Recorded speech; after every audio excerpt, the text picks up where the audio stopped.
नमस्कार दोस्तों, स्वागत है आपका उत्तराखंड स्टडी जंक्शन में। हम कर रहे थे नोट्स पब्लिकेशन की बुक को, जो कि है उत्तराखंड की सिंगल लाइनर बुक। और ये बीएस नेगी की बुक है और ये इसका 5th एडिशन है। अभी तक हमने इसमें देखा है यूनिट फर्स्ट को और यूनिट सेकंड के 5 चैप्टर हम कंप्लीट कर चुके हैं, जिसमें हमने कार्तिकेयपुर राजवंश, कुमाऊं का चंद राजवंश और गढ़वाल के पवार वंश को देख लिया है। आज है बारी इसमें उत्तराखंड में गोरखा शासन प्रशासन को देखने की। हमने देखा था कि कुमाऊं में 1790 से गोरखा प्रशासन या गोरखा शासन का आधिपत्य हो जाता है, और जो गढ़वाल क्षेत्र है वहाँ पर 1804 से खुरबुड़ा के युद्ध के बाद जो गोरखा शासन है वो पूरी तरीके से जो गढ़वाल और कुमाऊं के क्षेत्र को अपने आधिपत्य में ले लेता है, और जो गोरखा नरेश हैं वो यहाँ पर अपने सूबेदार नियुक्त करते हैं। तो आइए देखते हैं कि गोरखा शासन यहाँ पर कैसा रहा। उत्तराखंड में गोरखा शासन। नेपाल साम्राज्य की स्थापना है। सबसे पहले 18वीं सदी में नेपाल छोटी छोटी 24 रियासतों में विभक्त था, जिन्हें चौबीसी कहा जाता था। जिस तरीके से हमारा गढ़वाल जो है 52 छोटे छोटे गढ़ों में विभक्त था, उसी तरीके से जो नेपाल का क्षेत्र है वो 24 छोटी छोटी रियासतों में विभक्त था, जिन्हें चौबीसी कहा जाता था।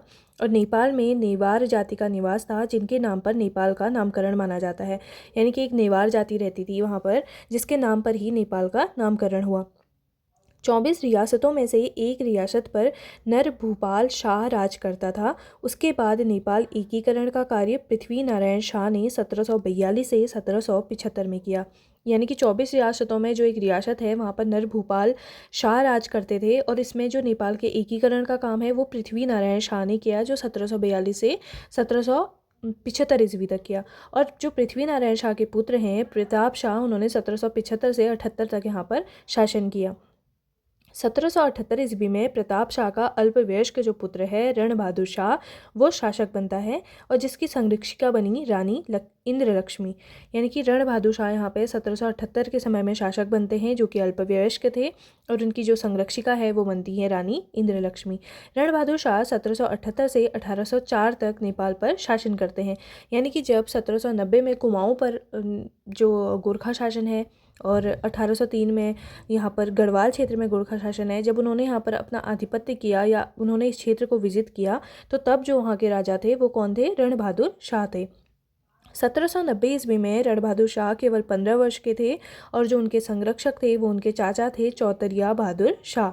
यानी कि जब 1790 में कुमाऊं पर गोरखाओं ने शासन किया था या गोरखाओं ने आक्रमण किया था, तो अल्मोड़ा क्षेत्र पर जब गोरखाओं ने अधिकार किया था, तो उस समय जो नेपाल थे वो कौन थे? रण बहादुर शाह थे, और उनके संरक्षक थे उनके चाचा चौतरिया बहादुर शाह।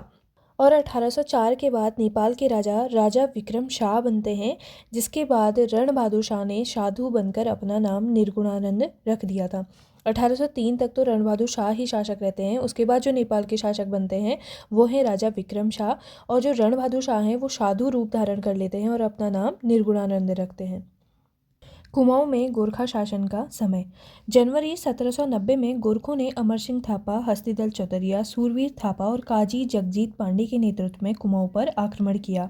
और कुमाऊं पर गोरखों ने 2 ओर से आक्रमण किया, जिसमें एक काली नदी के पार के सोर क्षेत्र से, और दूसरा जो सेना उन्होंने भेजी वो बिशुंग होते हुए अल्मोड़ा पर उन्होंने आक्रमण किया। यानी कि जब कुमाऊं पर आक्रमण किया था तो अमर सिंह थापा थे, हस्तिदल चौतरिया थे, शूरवीर थापा थे और काजी जगजीत पांडे थे। इनके नेतृत्व में जो गोरखा सैनिक हैं उन्होंने कुमाऊं पर आक्रमण किया था, और 2 तरफ से किया था। एक था सोर का क्षेत्र और दूसरा था बिशुंग होते हुए अल्मोड़ा पर आक्रमण।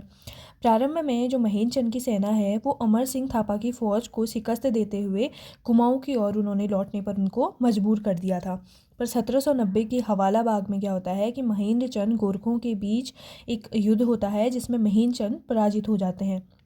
और इस यहाँ पर क्या होता है कि जो गोरखा सैनिक हैं वो विजित हो जाते हैं, और जो हर्षदेव जोशी है ना, उन्होंने ही गोरखों को यहाँ पर इनवाइट किया था कि आक्रमण करने के लिए, कि आप आइए और यहाँ पर आप शासन कीजिए। तो कुमाऊं पर गोरखों ने 1790 से 1815 ईस्वी तक लगभग 25 वर्ष तक शासन किया।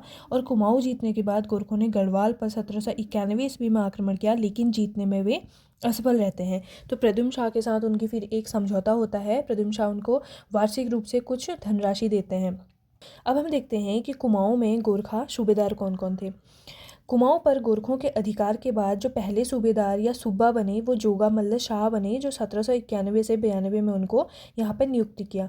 जब कुमाऊं क्षेत्र पर गोरखा सैनिकों ने यहाँ पर आधिपत्य कर लिया था, जो गोरखा नरेश थे उन्होंने यहाँ पर सूबेदार नियुक्त किए, जिन्हें सूबेदार या सूबा कहा जाता था। तो जो पहले सूबेदार या सूबा बने वो थे जोगा मल्ल शाह, और कुमाऊं का जो दूसरा सूबेदार बनता है वो है काजी नरशाही, जिनके समय में मंगलवार रात्रि का कांड हुआ था, जिसके लिए आज भी यहाँ प्रचलित कहावत है कि मंगल की रात और नरशाही का पाला। इसमें जो सूबा था या काजी नरसाई, उनको अपने ही सैनिकों पर शक हो जाता है और वो उन सैनिकों को एक दिन निश्चित करके उस दिन उनको मरवा देते हैं। तो ऐसी इसकी एक स्टोरी है कि नगरकोटी के कुछ लोग थे जिनको काजी नरशाही के द्वारा मरवाया गया था। कुमाऊं में तीसरा जो गोरखा सूबेदार बना वो था अजब सिंह ख्वास, और जिसके समय अल्मोड़ा के 1500 ग्राम प्रधानों का सामूहिक नरसंहार यहाँ पर हुआ था। क्या किया था इन्होंने कि अल्मोड़ा के जो 1500 ग्राम प्रधान थे उनका सामूहिक नरसंहार कर दिया था। चौथा सूबा बना अमर सिंह थापा, और पांचवा सूबा बना प्रबल राणा, और छठे सूबे बने बम शाह, और जिनको 1797 से 99 ईस्वी में बनाया गया था, और जिसने ब्राह्मणों पर कुशही नाम का भी कर लगाया था। जो छठे शासक थे बम शाह, जो 1797 से 99 तक यहाँ पर सूबे रहे, और इन्होंने क्या किया कि ब्राह्मणों पर कुशही नाम का कर लगाया था। सातवें सूबे बने अजब सिंह ख्वास को एक बार फिर से सातवां सूबा बनाया गया, जो कि तीसरे सूबेदार थे। यहाँ पर जो तीसरे सूबेदार थे अजब सिंह ख्वास, उन्हें सातवीं बार में फिर से सूबा बनाया गया, जिसका कथन था कि ब्राह्मणों के पैर पूजे जाते हैं, सिर नहीं, इसलिए पूजा सिर पर रखो। ब्राह्मणों को पूजनी ही तो माना, परंतु जो यहाँ पर बेकार की प्रथा थी या किसी तरीके की काम करवाने की जो चीज़ें थी, तो उनको ब्राह्मणों को बिल्कुल भी इन्होंने परहेज नहीं किया। आठवें सूबे बने धौकल सिंह बसनियात, और 1802 में धौकल सिंह की जगह पर जो सेनापति रुद्रवीर शाह हैं उनको यहाँ पर सूबा बनाया गया, जिसने टन कर नाम का एक नया कर यहाँ पर लगाया। किस नाम से? टन कर नाम से। 1803 में कुमाऊं का सूबा काजी गज शेखर पांडे था, और 1806 में जो सूबेदार बने वो ऋतुराज थापा थे, जिसको किसी कारण से दोषी ठहराने के बाद डोटी में फांसी दी गई थी, और जिसके बाद चौतरिया बड़ा बमशाह को सूबेदार बनाया गया था, जो कि 1815 तक सूबा बना रहा। अब 1803 में गढ़वाल क्षेत्र में आपदा आती है, तो उसी का फ़ायदा उठा देते हैं गोरखा सैनिक, और 1803 में क्या करते हैं कि गढ़वाल पर भी ये हमला कर देते हैं। तो 1803 के समय जो कुमाऊं के सूबा थे वो थे काजी गजशेखर पांडे, और उसके बाद बनते हैं ऋतुराज थापा, और इसके बाद बनते हैं चौतरिया बड़ा बमशाह। और 1815 में जो कुमाऊं का सूबेदार बना वो फ्रेजर साहब बहादुर था। 1815 में संगोली की संधि होती है, तो इस समय पे जो कुमाऊं के सूबेदार थे वो थे फ्रेजर शाह बहादुर। जोगा मल्ल शाह का जो बंदोबस्त है उसे देखते हैं। जोगा मल्ल शाह ने कुमाऊं में पहला भूमि बंदोबस्त कराया, और प्रत्येक बालिग व्यक्ति से 1 रुपये मांगा राज कर लिया। जोगा मल्ल शाह ने क्या किया, एक तो पहला भूमि बंदोबस्त करवाया कुमाऊं क्षेत्र में, और दूसरा हर एक जो बालिग व्यक्ति है उससे 1 रुपये मांगा कर लिया। जोगा मल्ल शाह ने कुमाऊं में 20 नाली जमीन पर 1 रुपये टैक्स निर्धारित किया, जिसे बीसी के नाम से जाना जाता था। यानी कि जिसके पास भी 20 नाली की ज़मीन होगी वह 1 रुपये टैक्स देगा यहाँ पर, और उसे बीसी के नाम से जाना जाता था। जोगा मल्ल ने दफ्तर के खर्चों के लिए प्रत्येक गांव पर सुआंग दस्तूर नाम से एक राजकर लगाया था। यानी कि जो दफ्तर का खर्चा होता था उसके लिए सुआंग दस्तूर लिया जाता था, और घुरही पिछही नाम से 2 रुपये सालाना जो है वो फीस मवासे को ठहराए गए थे। किस नाम से? घुरही पिछही नाम से। अगर हम इसमें सारे शासकों को या जो भी सूबेदार यहाँ पर नियुक्ति किए थे उनको अगर हम एक बार में देखें तो वो हैं, सबसे पहले हमारे पहले सूबेदार हैं जोगा मल्ल शाह, दूसरे हैं काजी नरशाही, तीसरे हैं अजब सिंह ख्वास, और चौथे हैं अमर सिंह थापा, पांचवें हैं प्रबल राणा, छठे हैं बम शाह, और सातवें एक बार फिर से अजब सिंह ख्वास को बनाया जाता है, और आठवें सूबेदार बनते हैं यहाँ पर धौकल सिंह बसनियात, और जो उसके बाद बनते हैं यहाँ पर रुद्रवीर शाह जिन्होंने टन कर भी लगाया था। इसके बाद काजी गजशेखर पांडे, और फिर बनते हैं ऋतुराज थापा जिन्हें किसी कारण से दोषी ठहरा दिया जाता है और फांसी दे दी जाती है, और उसके बाद बनते हैं चौतरिया बड़ा बमशाह, और उसके बाद ये 1815 तक ही जो चौतरिया बमशाह हैं वो 1815 तक सूबे बने रहते हैं, पर 1815 में जो कुमाऊं के सूबेदार बनते हैं वो हैं फ्रेजर साहब बहादुर। तो अब देखते हैं हम गढ़वाल में गोरखा शासन कैसा था। गोरखों ने 1791 ईस्वी में लंगूड़गढ़ के किले पर घेरा डाला था और 1792 में लंगूड़गढ़ की संधि होती है, जिसमें प्रद्युम्न शाह कुछ राशि नेपाली दरबार में देना स्वीकार कर लेते हैं। और उत्तराखंड में गोरखा शासन को गोरख्याली कहा जाता है, यानी कि बहुत ही क्रूरतापूर्ण शासन गोरखा शासन को माना जाता है। 1803 में अमर सिंह थापा और हस्तीदल चौतरिया के नेतृत्व में गोरखों ने आपदाग्रस्त गढ़वाल पर आक्रमण कर देते हैं और रंधौर रियासत के जो गुर्जर शासक हैं राय दयाल, इनकी सहायता से प्रद्युम्न शाह क्या करते हैं कि 12,000 सैनिकों की एक सेना तैयार करते हैं और 14 मई 1804 को खुड़बुड़ा युद्ध में भाग लेते हैं और जिसमें उनकी मृत्यु हो जाती है। 1803 में गढ़वाल क्षेत्र में एक आपदा होती है, जिसमें इस आपदा का फ़ायदा उठाते हुए अमर सिंह थापा और हस्तीदल चौतरिया जो गढ़वाल का आपदाग्रस्त क्षेत्र है इस पर आक्रमण कर देते हैं। तो जो प्रद्युम्न शाह है वो लंढौर रियासत के गुर्जर शासक की मदद लेते हैं और 12,000 सैनिक की सेना तैयार करते हैं, जो कि खुड़बुड़ा का युद्ध होता है 14 मई 1804 को, पर इसमें प्रद्युम्न शाह की मृत्यु हो जाती है। और 1804 में अमर सिंह थापा और उसके पुत्र हैं रणजोर थापा, ये गढ़वाल व कुमाऊं का प्रशासन अपने हाथों में ले लेते हैं, यानी कि ये उनके क्या हैं, सूबेदार हैं। गढ़वाल नेपाल शासकों के सूबेदार हैं अमर सिंह थापा। तो ये जो गढ़वाल और कुमाऊं का प्रशासन है इन्होंने अपने हाथों में ले लिया है 1804 के बाद।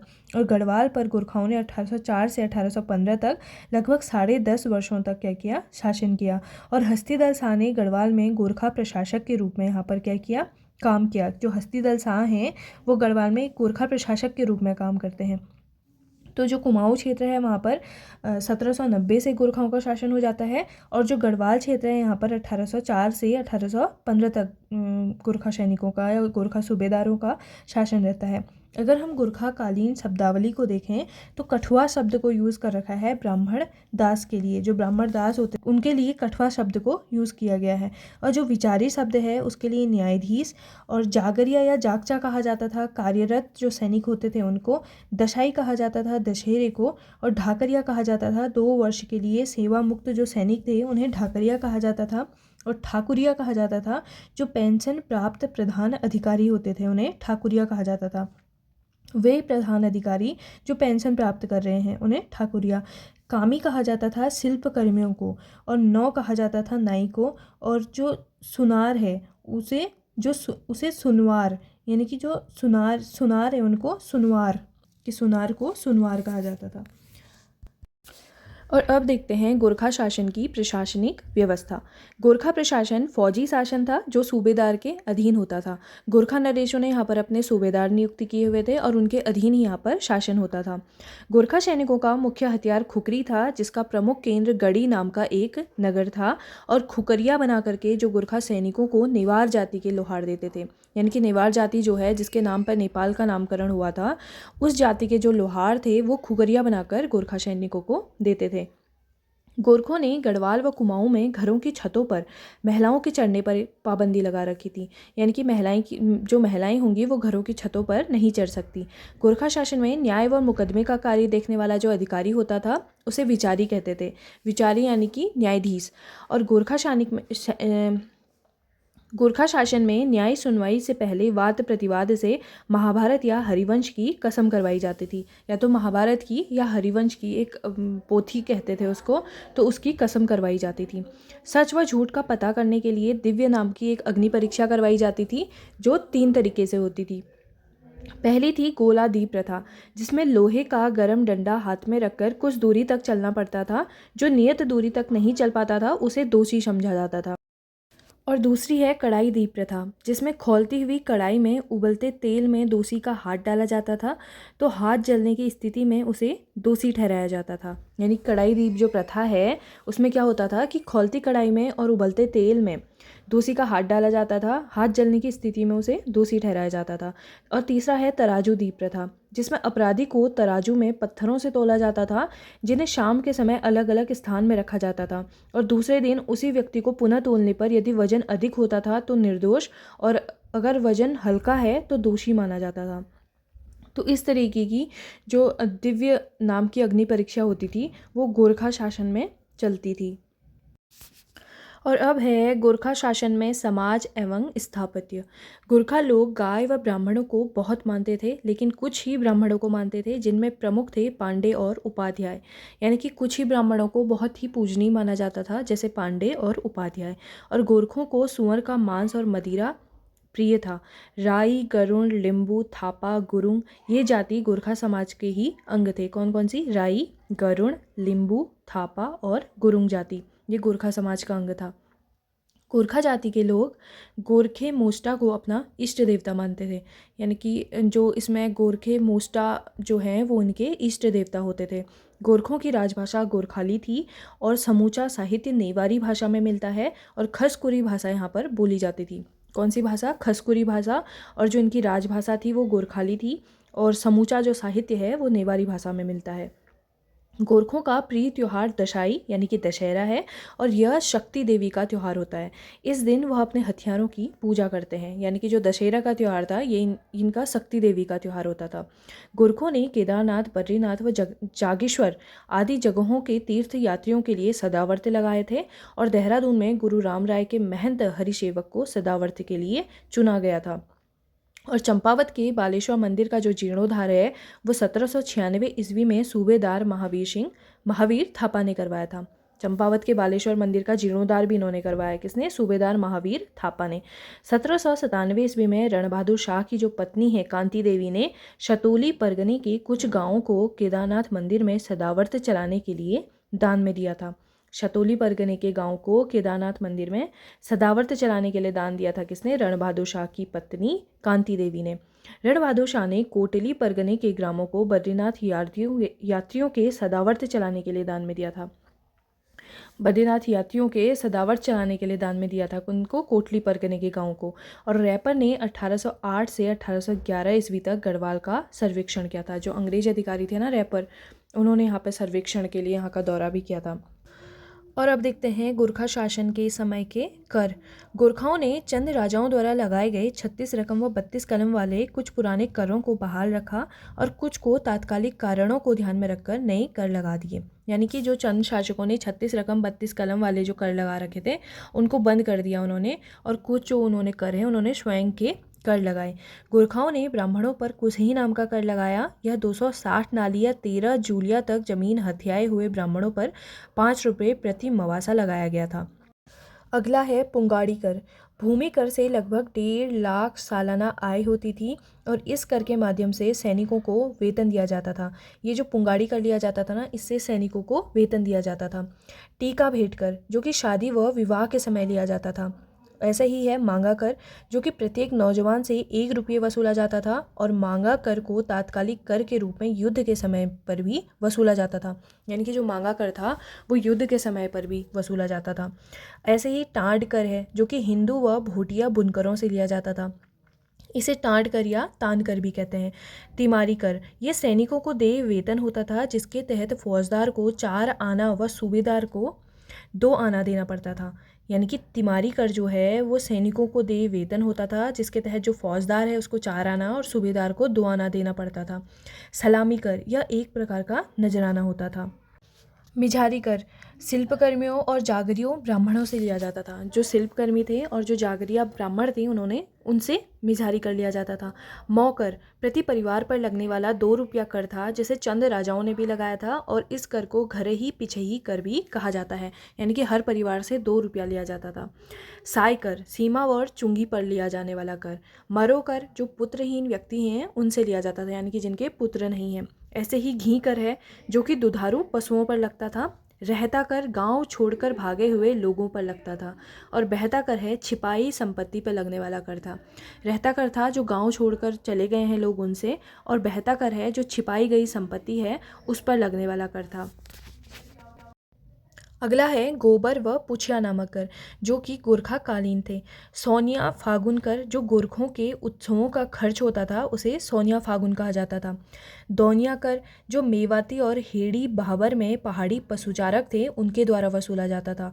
दौनिया कर था जो मेवाती और हेड़ी भाबर में पहाड़ी पशुचारक थे उनसे वसूला जाता था। राजकर्मियों से लगान की जानकारी लेने के लिए जानिया सुनिया कर देना पड़ता था। जो राजकर्मी हैं उनसे जो लगान की जानकारी लेने के लिए जो लोग हैं उनको जानिया सुनिया कर देना पड़ता था। पगड़ी या पकड़ी कर, जो ज़मीन या जायदाद हस्तांतरण के लिए एक मुश्त देना पड़ता था। जब ज़मीन या अपनी जो जायदाद है उसको किसी को हस्तांतरित किया जा रहा है तो वहाँ पर दिया जाने वाला जो कर था उसे पगड़ी कर कहते थे। अधनी दफ्तरी, यह कर राजस्व कर्मचारियों के वेतन के लिए खस जमींदारों से लिया जाता था। जो अधनी दफ्तरी कर है ये राजस्व कर्मचारी के जो वेतन है उसके लिए खस जमींदारों से लिया जाता था। मेजबानी दस्तूर, यह 2.5 आना होता था। मेजबानी दस्तूर कितना था? 2.5 आना देना पड़ता था। गांव के प्रधान थोकदारों के अधीन होते थे, जिन्हें राज कर के अलावा इनको दस्तूर देना पड़ता था। जो गांव के इसमें प्रधान थे वो थोकदारों के अधीन होते थे, जिन्हें राजकर के अलावा दस्तूर भी देना पड़ता था। गोरखा शासन में काश्तकारों से कर ठेकाबंदी के आधार पर लिया जाता था, यानी कि ठेका होता था और वो ठेकेदार क्या लेते थे? कर लेते थे काश्तकारों से। गोरखा शासन में सेवा के बदले दी जाने वाली भूमि को मनोचौल कहा जाता था, यानी कि सेवा के बदले जो भूमि दी जाती थी उसे मनोचौल कहा जाता था। कल्याण धन, केरू, बख्शीस, ऊपरी रकम, ये सभी गोरखाकालीन कर थे। क्या क्या? कल्याण धन, केरू, बख्शीस और ऊपरी रकम। 1812 ईस्वी में नेपाल ने भू व्यवस्था सुधार के लिए काजी बहादुर भंडारी को भेजा, जिसने भू प्रबंधन किया। यहाँ पर किसको भेजा? काजी बहादुर भंडारी को। गोरखों ने कर वसूलने के नियम बनाए जिन्हें बली कहते थे। और रण बहादुर चंद्रिका की रचना है जो कवि मौलाराम ने की, जिसके लिए नेपाल सरकार ने उन्हें जागीरें दी थी। रण बहादुर चंद्रिका की रचना जो है वो कवि मौलाराम ने की थी, जिसके लिए नेपाल सरकार ने उन्हें क्या दी थी? जागीरें दी थी। और गोरखों ने कर वसूलने के जो नियम बनाए थे उन्हें बली कहा जाता था। अगला है आंग्ल नेपाल युद्ध एवं तात्कालीन गढ़वाल कुमाऊं का क्षेत्र। आंग्ल व नेपाल युद्ध का जो कारण है वो गोरखपुर के वुडवुल प्रांत में ईस्ट इंडिया कंपनी ने गोरखों से 200 ग्राम छीन लिए थे। जो इसका तात्कालीन कारण बना वो ये बना कि गोरखपुर के जो वुडवुल प्रांत है वहाँ पर जो अंग्रेज हैं उन्होंने गोरखा जो शासन है उसके 200 ग्राम छीन लिए थे। गोरखा प्रधानमंत्री भीमसेन थापा ने विस्तारवादी नीति का अनुसरण किया था और अंग्रेजों ने गोरखपुर से 200 ग्राम इस बीच में छीन लिए थे। नेपाल के साथ विवादित इलाकों के बारे में समझौता करने के लिए अंग्रेजों ने मेजर ब्रेडसा को चुना था, यानी कि मेजर ब्रेडसा को चुना और बोला कि आप नेपाल के साथ में जो विवादित इलाके हैं यानी कि जो 200 ग्राम हमने छीन रखे हैं इसके बारे में समझौता कीजिए। लॉर्ड हॉस्टिंग्स का जो दूसरा नाम है वो लॉर्ड मोयरा था, जिसने 1 नवंबर 1814 में गोरखों के विरुद्ध युद्ध की घोषणा कर दी थी।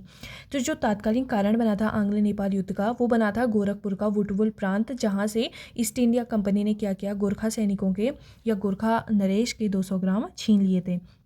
अंग्रेजों ने गोरखों पर आक्रमण के लिए सेना को 4 भागों में बांटा था। पहला था मेजर जनरल मानले की सेना, जो कि बिहार के रास्ते नेपाल की राजधानी काठमांडू पर हमले का आदेश उन्होंने दिया था, यानी कि बिहार के रास्ते जाएंगे और नेपाल की जो राजधानी है काठमांडू वहाँ पर हमला करेंगे। दूसरी सेना है मेजर जनरल JS वुड की सेना। इस सेना ने गोरखपुर में हमले के लिए आदेश दिया था। तीसरा है मेजर जनरल जिलेस्पी की सेना, जिसने देहरादून खलंगा किले पर हमले के लिए 3500 सैनिक तैयार किए थे। और चौथा है मेजर जनरल ऑक्टर लोनी की सेना, जिसने सतलुज और यमुना नदी के मध्यवर्ती और गोरखा शासन की पश्चिमी सीमा के लिए अपनी सेना तैयार कर रखी थी। तो पहली है जनरल मार्ले की, जिसने बिहार के रास्ते नेपाल की राजधानी काठमांडू पर हमले का आदेश दिया था। दूसरा है जनरल JS वुड की सेना, जिसने गोरखपुर में हमले के लिए आदेश दिया था। तीसरा है मेजर जनरल जिलेस्पी की सेना, जिसने देहरादून के खलंगा किले पर हमले का आदेश दिया था। और चौथा है जनरल ऑक्टर लोनी की सेना, जिसने सतलुज और यमुना नदी के मध्यवर्ती क्षेत्र में गोरखा शासन की पश्चिमी सीमा के लिए हमले का आदेश दिया था। 24 अक्टूबर 1814 ईस्वी में ब्रिटिश सेना तिमली एवं मोहनखंड दर्रा से दून घाटी में पहुंची थी। कहाँ पर? जो ब्रिटिश की सेना है वो तिमली और मोहनखंड का दर्रा है वहाँ से दून घाटी में पहुंची और देहरादून के खलंगा किले और नालापानी किले पर सबसे पहले यहाँ पर हमला हुआ, जहाँ गोरखा सैनिकों का जो नेतृत्व है वो बलभद्र सिंह थापा कर रहा था। इनकी जो खलंगा किले और नालापानी क्षेत्र में यहाँ पर हमला हुआ था सबसे पहले, यहाँ पर जो सैनिक था गोरखा सैनिक वो था बलभद्र सिंह थापा। 31 अक्टूबर 1814 ईस्वी में जिलेस्पी नालापानी दुर्ग में मारा गया और 30 नवंबर 1814 को खलंगा दुर्ग पर बमबारी हो गई। यानी कि जो जिलेस्पी है, जो खलंगा क्षेत्र में जिसने ब्रिटिश की सेना को संभाला था, उसका नेतृत्व कर रहा था, वो वहाँ पर नालापानी दुर्ग में मारा जाता है। खलंगा युद्ध में मेजर जनरल जिलेस्पी के साथ साथ गोरखाओं के 420 जवान भी मारे गए थे और गोरखा सैनिकों के जो प्रमुख थे, अमर सिंह थापा, रणजोर सिंह थापा, हस्तीधर चौतरिया, बमसा और चामू भंडारी यहाँ पर कौन थे? प्रमुख थे। ब्रिटिश सेनापतियों में मेजर जनरल ऑक्टरलोनी ही योग्यतम सेनापति थी। अब इसमें क्या रहा कि इसमें जनरल जिलेस्पी जो है वो मारे जाते हैं और जो गोरखा सैनिकों के तरफ से यहाँ पर प्रमुख थे वो कौन थे? अमर सिंह थापा थे, रणजोर सिंह थापा, हस्तीधर चौतरिया, बमसा और चामू भंडारी यहाँ से। गार्डनर की सहायता के लिए लॉर्ड हेस्टिंग्स ने कर्नल निकोलस के साथ एक प्रशिक्षित सेना भेजी। कहाँ पर? जहाँ पे मेजर जनरल जिलेस्पी खलंगा युद्ध में मारे जाते हैं वहाँ। 23 अप्रैल 1815 को गढ़नाथ डांडा के युद्ध में हस्तीदल चौतरिया मारा गया, जिसकी प्रशंसा कर्नल निकोल्स ने भी की है। यानी कि गढ़नाथ डांडा का युद्ध होता है 23 अप्रैल 1815 को और इसमें हस्तीदल चौतरिया की मृत्यु हो जाती है। और 25 अप्रैल 1815 को अंग्रेजों ने अल्मोड़ा पर हमला कर दिया था। 25 अप्रैल 1815 को अंग्रेज सैनिकों ने क्या किया? अल्मोड़ा क्षेत्र पर हमला कर दिया। 27 अप्रैल 1815 में गार्डनर व बमशाह के बीच में संधि हुई, जिसके तहत गोरखों को कुमाऊं छोड़ने का प्रस्ताव दिया गया था। यानी कि गार्डनर और बमशाह के बीच में संधि होती है कब? 27 अप्रैल 1815 को, जिसमें गोरखा सैनिकों को क्या कहा जाता है कि आप कुमाऊं छोड़ दीजिए। और 28 अप्रैल 1815 को बमशाह और कर्नल निकोलस की मुलाकात होती है और गोरखा द्वारा कुमाऊं छोड़ने का प्रस्ताव मंजूर कर लिया जाता है। 28 अप्रैल 1815 को बमशाह और कर्नल निकोलस की मुलाकात होती है, जिसमें गोरखाओं के द्वारा कुमाऊं छोड़ने का प्रस्ताव मंजूर कर दिया गया। 15 मई 1815 को मलावगढ़ की संधि हुई अमर सिंह थापा और ऑक्टरलोनी के बीच। 15 मई 1815 को एक संधि हुई, किसके बीच में? अमर सिंह थापा के बीच में और ऑक्टरलोनी के बीच में। और 2 दिसंबर 1815 को गजराज मिश्र के साथ कर्नल बेंद्र शाह ने संधि की। किसने? गजराज मिश्र के साथ जो कर्नल बेंद्र शाह थे, उन्होंने संधि की कब? 2 दिसंबर 1815 को। गजराज मिश्र नेपाल नरेश रण बहादुर शाह के कौन थे? गुरु थे। गजराज मिश्र थे जो नेपाल नरेश रण बहादुर शाह के गुरु थे। और नेपाली दरबार से संधि की पुष्टि न होने के कारण फरवरी 1816 में अंग्रेजी सेना ने नेपाल पर चढ़ाई कर दी। यानी कि जो नेपाल दरबार है ना, वहाँ से संधि की कोई पुष्टि नहीं हुई थी। तो 1816 फरवरी में क्या करते हैं? अंग्रेजी सेना नेपाल पर चढ़ाई कर देते हैं। 4 मई 1816 को नेपाल सरकार ने संगोली की संधि को स्वीकार कर लिया और संगोली नामक शहर जो है वो चंपारण जिला बिहार में है, यहाँ पर संगोली की एक संधि होती है। संगोली संधि के अनुसार टिहरी रियासत सुदर्शन शाह को प्रदान की गई और शेष को नॉन रेगुलेशन प्रांत के रूप में शामिल किया गया। नॉन रेगुलेशन प्रांत व्यवस्था 1891 ईस्वी में ख़त्म कर दी गई थी। उसके बाद 1902 ईस्वी में संयुक्त प्रांत आगरा और अवध का गठन कर उत्तरांचल क्षेत्र का विलय इसी क्षेत्र में किया गया था। जब 1902 में संयुक्त प्रांत आगरा और अवध का गठन किया गया था, जो उत्तराखंड का क्षेत्र है वो इस क्षेत्र में विलित कर दिया गया था। और अब देखते हैं संगोली की संधि को।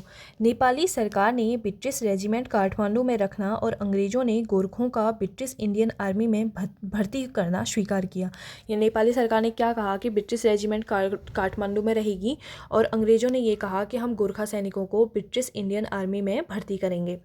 मंची और तिस्ता नदियों के मध्य में छोटी पट्टी को सिक्किम के राजा को दे दिया गया और अवध से लगे भूभाग को अवध नवाब को दे दिया गया। मंची और तिस्ता नदी के बीच का जो एक छोटी पट्टी थी उसको सिक्किम राजा को दे दिया और जो अवध से लगा भूभाग था उसे अवध नवाब को दे दिया। टिंकर और छांगरू क्षेत्र को नेपाल को दिया गया एवं नाभी को कुटी क्षेत्र ब्रिटिश साम्राज्य में मिला लिया गया। जो टिंकर और छांगरू का क्षेत्र था वो नेपाल को दे दिया और नाभी और जो कुटी का क्षेत्र था उसको ब्रिटिश साम्राज्य में मिला दिया। और अब देखते हैं गोरखा शासन में सेना नायकों को।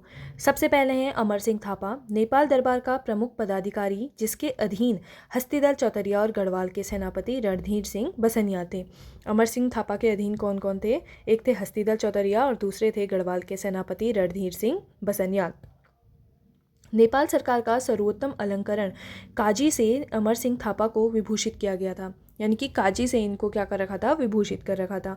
दूसरे हैं रणजोर सिंह थापा, जो कि अमर सिंह थापा के पुत्र थे और मौला राम ने इसे दानवीर कर्ण की उपमा से विभूषित किया है और यह कलाविदों और विद्वानों का अत्यधिक सम्मान करता था। रणजोर सिंह थापा जो थे अमर सिंह थापा के पुत्र थे, दानवीर कर्ण की ने उपमा दी थी मौला राम ने, यह कलाविदों और विद्वानों का सम्मान करते थे। और तीसरे हैं हस्तिदल चौतरिया। हस्तिदल चौतरिया कृषकों के प्रति उदार थे और इसके समय में हरिद्वार दासों का बिक्री केंद्र था। जब हस्तिदल चौतरिया यहाँ पर सूबेदार थे तो उसके समय में क्या था कि हरिद्वार का जो स्थान है वो दासों की बिक्री का एक केंद्र हुआ करता था। और अगले हैं भैरव सिंह थापा, जो 1808 से 11 तक यहाँ के क्या रहे, सूबेदार रहे। तो नेपाली शासक द्वारा मौला राम को मिली सनद और जागीरों को इन्होंने छीन लिया था। जो नेपाल शासक ने मौला राम को जागीरें दी थी, सनद ही दिया था, भैरव सिंह थापा ने क्या किया, इनको छीन लिया। और 1812 ईस्वी में मूर क्राफ्ट कुमाऊं और गणराज्य होते हुए ऊन की विस्तृत जानकारी हेतु तिब्बत की यात्रा पर गए थे, जिनके साथ हैदर खां व हरक देव पंडित भी थे, जो तिब्बत में गुसाइयों के भेष में गए थे। कौन कौन गए थे? मूर क्राफ्ट जो है वो कुमाऊं व गणराज्य होते हुए ऊन की विस्तृत जानकारी के लिए तिब्बत की यात्रा पर गए 1812 में, जिनके साथ हैदर खां और हरक देव पंडित भी गए थे, जो तिब्बत में गुसाइयों के भेष में गए थे, यानी कि गुसाई बन के गए थे। 1815 ईस्वी में कैप्टन हियर्सी ने गोरखाली अफसरों के बारे में लिखा कि ये चंचल, दगाबाज, विश्वासघाती और अत्यंत लालची और क्रूर होते हैं। कैप्टन हियर्सी ने जो गोरखा सेना नायक थे उनके बारे में जो भी ऑब्जर्वेशन की, उनके हिसाब से उन्होंने बताया कि ये बहुत ही विश्वासघाती और बहुत ही क्रूर प्रवृत्ति के होते हैं। और हमने देखा भी था कि उत्तराखंड में जो भी गोरखा शासन था उसे गोरखाली शासन कहा जाता है, जो कि बहुत ही क्रूरतापूर्ण शासन यहाँ पर रहा था। तो अभी तक हमने इसमें देख लिया है गोरखा शासन के सूबेदारों को, इनके सेना नायकों को, आंग्ल नेपाल युद्ध को हमने देख लिया, उसके बाद जो संगोली की संधि हुई उसे देख लिया है, गोरखा शासन में लगे हुए करों को हमने देख लिया है, और किस प्रकार से वहाँ पर एक दिव्य नाम की अग्नि परीक्षा गोरखा सैनिक करवाते थे वो हमने देख लिया है, और इनकी एक प्रशासनिक व्यवस्था हमने इस चैप्टर में देख ली है। और अगले चैप्टर में हम देखेंगे कि उत्तराखंड में जो ब्रिटिश शासन प्रशासन है वो कैसा था, कौन कौन यहाँ पर कमिश्नर रहे, क्या इन्होंने यहाँ पर भूमि बंदोबस्त किए, क्या इन्होंने यहाँ पर वन प्रबंधन किया, और उत्तराखंड में तराई भाबर का जो इतिहास है वो कैसा था, ये सब हम देखेंगे नेक्स्ट वीडियो में। तब तक के लिए हम इस चैप्टर को एक बार और बहुत अच्छे से रिवाइज़ करेंगे, क्योंकि एग्ज़ाम के पॉइंट ऑफ व्यू से काफ़ी इंपॉर्टेंट हो जाता है गोरखा शासन प्रशासन। और मिलती हूँ मैं आपसे अगले वीडियो में। धन्यवाद।